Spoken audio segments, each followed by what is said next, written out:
We had a student from my very first cohort foundation term. When she came to us during the intake interview process, we knew that she struggled with severe social anxiety disorder, and that was the reason why she couldn't complete school. And she had a complete meltdown during her interview, just crying because she couldn't answer a question. She felt so bad about herself and where she'd gotten to in her life. And what I saw in her when she embraced the process and really embraced that she had a lot to offer as a person and as a student, the progress that she made, she went from being someone who couldn't sit in an interview in a room with just 2 other people to actually performing in a campus production of the Vagina Monologues in her 2nd semester. So in a matter of 7 months, she went from not being able to answer a question to 2 people to performing in front of hundreds of complete strangers.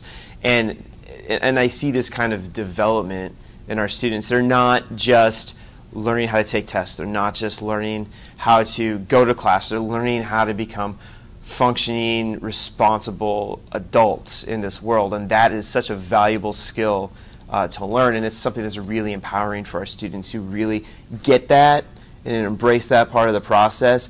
They become completely different people in the best possible way because they start to become self-actualized. And that's such a powerful thing in their lives and the success even well beyond Gateway to College.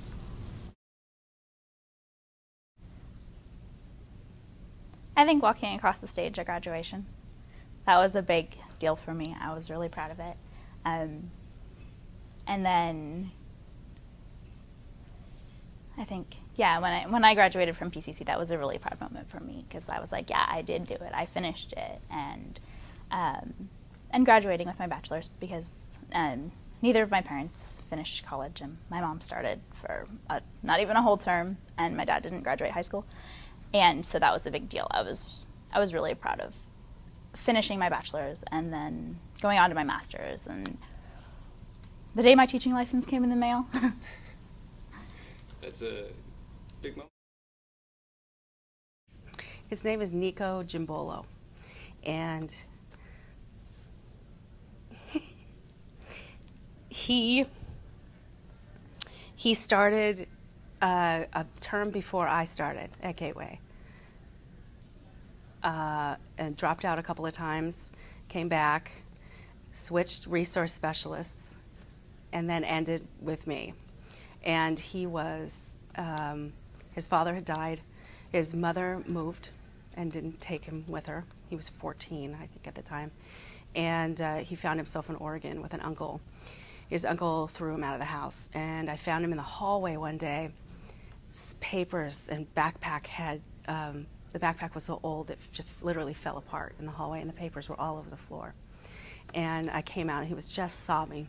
I said, "It's over. I can't do it anymore. There's nothing I can do. I've been thrown out of my house. I've got nothing."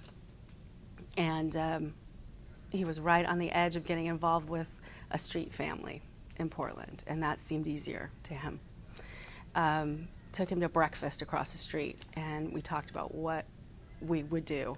That afternoon, went down, got him hooked up in a shelter. They were so impressed with this kid. He had his books every night, and he was there on time and ready to go, that they got him into transitional housing, into his own apartment as soon as they could, within 6 months. He lived there for 2 years and finished Gateway.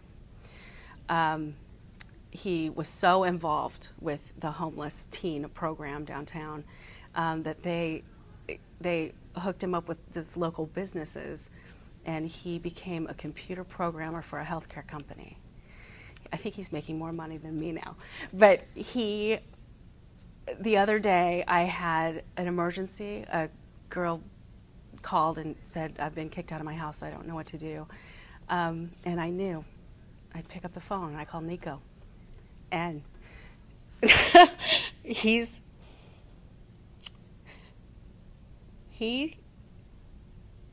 has her downtown within 2 hours, and hooks her up. And she ended up not having to stay in the shelter system very long. She went back home. But the kid is amazing, and no adult in his life could he trust. But he came every day because Gateway became his family. And he, as soon as he was able, he started giving back to us and continues. Well, a young lady named Jasmine, and she has just been so inspirational to me because the last semester, before she graduated, she always through Gateway was just, moving up and down. Sometimes in her classes, I had to call her every week or every day or every other day just to say, Jasmine, have you turned this in? Yes, Mr. Tucker, I'm working on it, or something like that. So it was never always I had it done. But Jasmine graduated, finally graduated, just so inspirational to me.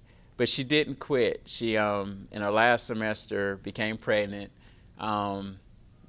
and had a baby, but she kept on moving, even with that. And she finished. And now she's back here at the college, looking to go into nursing.